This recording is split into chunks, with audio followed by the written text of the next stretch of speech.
nous avons pris un mot que Claudia Nuret a proposé sur tout ce que vous voulez dire, c'est-à-dire l'éducation informelle.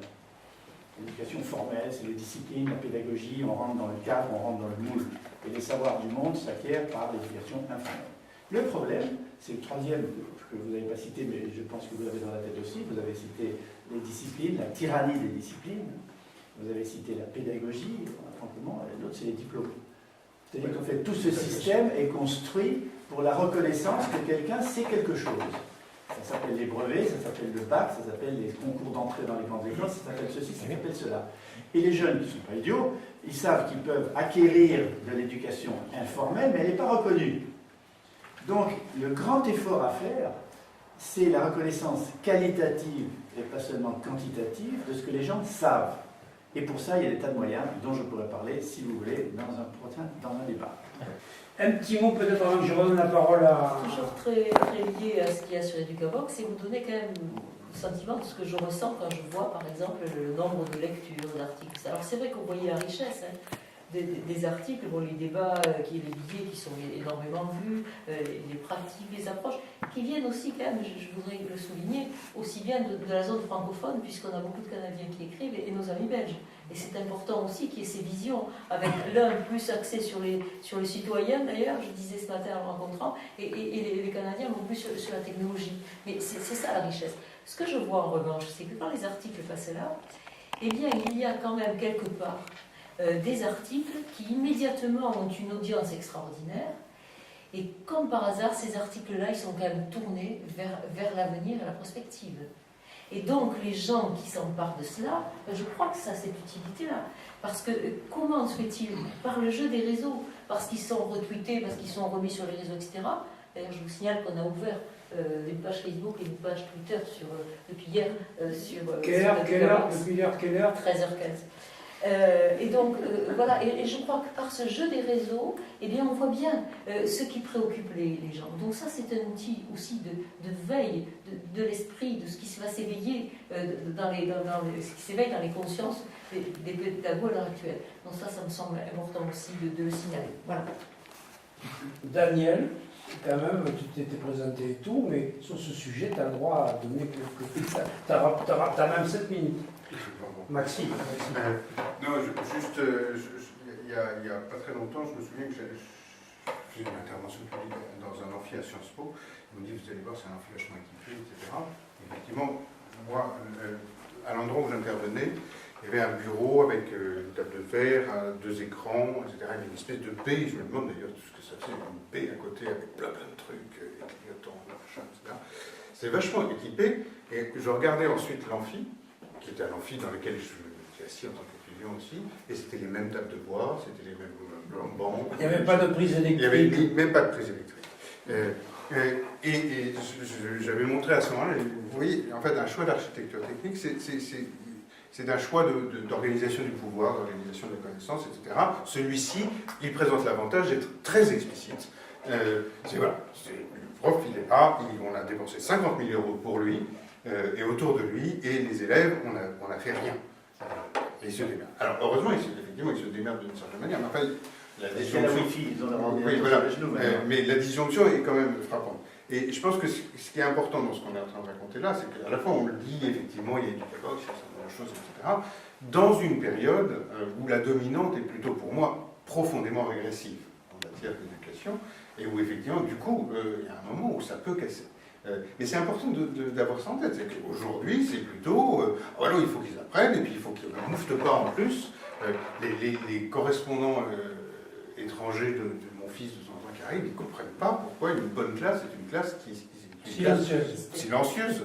C'est très bizarre pour un Allemand. Hein, pour un Allemand, il devrait être discipliné, tout ça. Non, voilà. Bon, mais ça, c'est vraiment un point important, y compris pour nos films, par exemple, pour dire que, tu l'as dit très bien, l'investissement technologique n'est pas nécessairement la réponse. L'investissement technologique qui accroît le caractère magistral, disciplinaire, etc., voire même, c'est pour ça que de temps en temps, de manière caricaturale, moi je me bats contre les tableaux blancs interactifs, par exemple, en disant, c'est pas mal, mais quelque part, on développe, on transforme le cours encore un peu plus en spectacle, très bien, pourquoi pas, et on n'a toujours pas travaillé sur ce que les gens faisaient, et en particulier, en effet, sur l'aspect qui est qu'est-ce qu'il faut faire ensemble.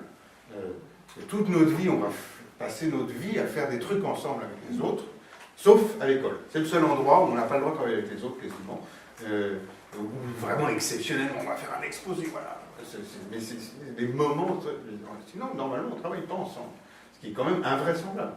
Alors, c'est à prendre avant. Nous, depuis un moment, on dit, en fait, ce serait encore plus intéressant de se dire qu'il faudrait qu'on travaille sur le fait d'apprendre à enseigner à des gens qui veulent apprendre à apprendre. Donc, se dire, et c'est beaucoup, pas dans le champ éducatif, mais des travaux sur lesquels nous on est, où on se dit, au fond, ce qui est en jeu plus largement dans le numérique, c'est une question de répartition de la connaissance, donc du pouvoir et de la capacité d'agir et d'intervenir sur sa vie. Au fond, c'est ça le jeu et la tension, elle est en permanence pour nous autour de ça. Et évidemment, on peut travailler sur le fait de développer la capacité de connaissance, de conscience et d'action des gens, mais c'est des choix. Ça ne se fait pas naturellement. Ça ne se fait pas tout seul. Il y a des acteurs qui sont contre, il y a des acteurs dont l'intérêt va à l'encontre, il y a des acteurs qui s'en foutent.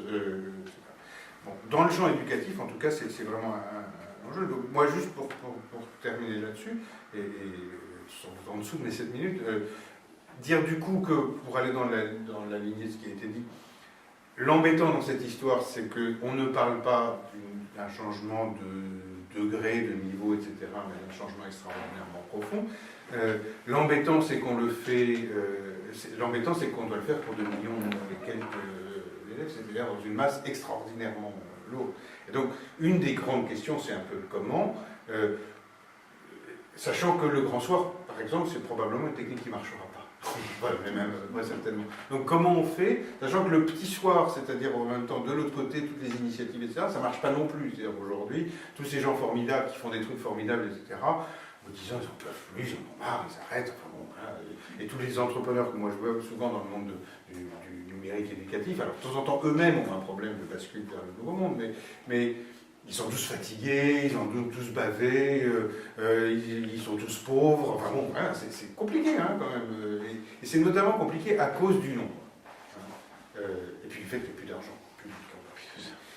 Mais il va falloir un peu trouver les manières dont on peut faire en sorte qu'il puisse se passer énormément de choses diverses, parce que c'est pas en remplaçant. Hein, mais où elles puissent plus facilement se pérenniser, s'articuler, s'organiser, se multiplier. Donc c'est là où c'est intéressant. La dernière chose que je voudrais dire, du coup, du point de vue d'Educavox, c'est que probablement, je ne sais pas comment il faut essayer de le faire, mais si on pense qu'on n'est pas dans un changement de degré progressif, etc., mais que des choses doivent vraiment péter, à des moments où des choses doivent vraiment se retourner, à des moments, il y a peut-être une question qui est d'essayer de se dire, sans forcément sélectionner, parce que si on commence à dire aux gens, si votre article n'est pas sur la révolution, etc., vous allez passer de 140 à 10 personnes, parce que tous les autres, ils n'oseront plus vous écrire. Mais est-ce qu'on peut arriver à aller chercher un petit peu, à pousser un peu plus les gens dans leur retranchement, à aller chercher un petit peu plus ce qui se passe aussi dans d'autres étrangers, pas forcément seulement francophones, en disant, voilà, il faut enfoncer des coins plus profond encore, si on a envie que ça. Comment ces outils entrent dans les classes. Donc il y a tous ces usages-là à voir. Parce qu'à la fois, il y a les usages à observer, il y a de la prospective à faire, et effectivement sur le terrain, ça passera par une véritable révolution, entre guillemets, si on veut que ça se mette en route. Alors comment le faire sur Educavox ? Sinon aussi par, et là je fais un appel à tous les partenaires. Parce que nous, on est une petite association, entièrement bénévole, personne n'a de rémunération, on travaille tous sur notre temps perso, c'est compliqué. On a heureusement des partenaires très forts et c'est vrai qu'ils enrichissent considérablement le site en contenu et ça c'est pour nous fondamental. Mais il faut qu'on aille effectivement au-delà avec une cellule de réflexion qui permette de sélectionner, de choisir d'autres auteurs. Je crois qu'il y a tout un travail de fond effectivement à faire.